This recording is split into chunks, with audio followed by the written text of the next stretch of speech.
వడ్డే ఓబన్న లాంటి మహనీయుల త్యాగ ఫలితంగానే దేశానికి స్వాతంత్ర్యం లభించిందని జెడ్పీ చైర్పర్సన్ రోజా రాధాశర్మ అన్నారు.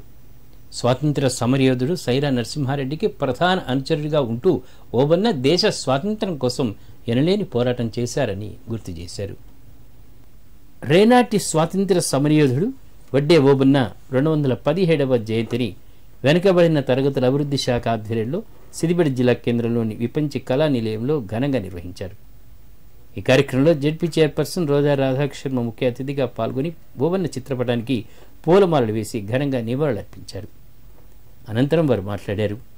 బీసీలలో ఏ కులానికి చెందిన మహనీయుల వర్ధంతి జయంతులైన బీసీ కులాలందరూ తమ వారుగా భావించి జరపాలన్నారు. స్వాతంత్ర్య పోరాటంలో ప్రాణాలు త్యాగం చేసిన ఎంతోమంది శ్రామిక వర్గం స్వాతంత్ర సమరయోధుల చరిత్రలో బయటకు రాలేకపోయిందని ఆవేదన వ్యక్తం చేశారు.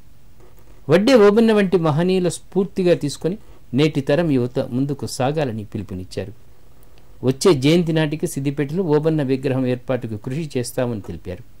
ఈ కార్యక్రమంలో బీసీ సంక్షేమ శాఖ అధికారిని సరోజ, కౌన్సిలర్లు అలకుంట కవిత, వడ్డెర సంక్షేమ సంఘం రాష్ట్ర కార్యదర్శి మహేందర్, పలు సంఘాల నాయకులు పలువురు పాల్గొన్నారు.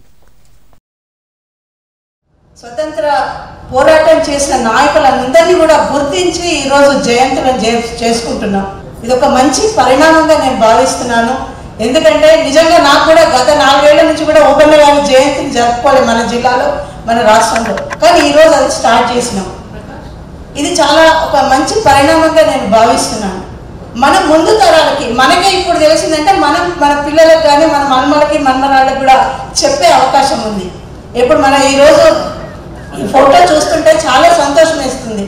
అంటే యుద్ధంలో పోరాడి ప్రాణాలను పణంగా పెట్టి ఈరోజు మన భారతదేశానికి స్వతంత్రాన్ని ఏర్పాటు చేశారు. ఈరోజు మనం ఓబన్న గారిని గుర్తు చేసుకుంటున్నామంటే నిజంగా ఆ మనిషి మన మధ్యలో లేడు, కానీ ఆయన చేసిన పనుల ద్వారా మనం ఓబన్నని ఈరోజు మనం గుర్తు చేసుకుంటున్నాం.